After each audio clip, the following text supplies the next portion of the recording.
Hello అందరికీ శ్రీకృష్ణ జన్మాష్టమి శుభాకాంక్షలు. ఈ రోజు చిన్న పిల్లల్ని ఎంత అందంగా రెడీ చేస్తారో, కొంతమంది కృష్ణుల్లాగా, కొంతమంది రాధా గెటప్, కొంతమంది అయితే గోపికమ్మలాగా.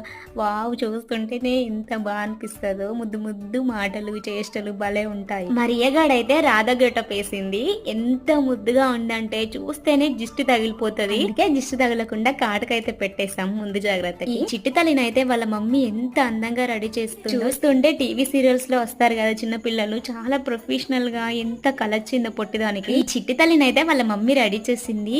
మామూలు విషయం కాదు అసలు పిల్లల్ని రెడీ చేయడం అంటే. పీకి పడేస్తుంది అనమాట. ముక్కు పుల్ల తీసేస్తుంది, చెవుల కమ్మలు తీసేస్తుంది. ఒక ఫోటో తీసుకుందామంటే అస్సలు ఆగట్లేదు. ఎంత చేసామో దాని వెంట తిరుగుతూనే ఉరుకుతూనే ఉన్నామన్నమాట. ఒక్క మంచి షాట్ ఒక్కటన్నా రావాలనేసి. కాళ్ళకి పారని ఎంత అందంగా ఉండిందో. ఈ క్రెడిట్ అంతా వాళ్ళ మమ్మీకే. ఎంత బాగా రెడీ చేసింది. కృష్ణయ్య అంటేనే అల్లరి, మరి పిల్లలు అల్లరి చేయకపోతే ఎలా? కృష్ణయ్య దీవెనలు ఈ బంగారు తల్లి మీద ఎప్పుడు ఉండాలి.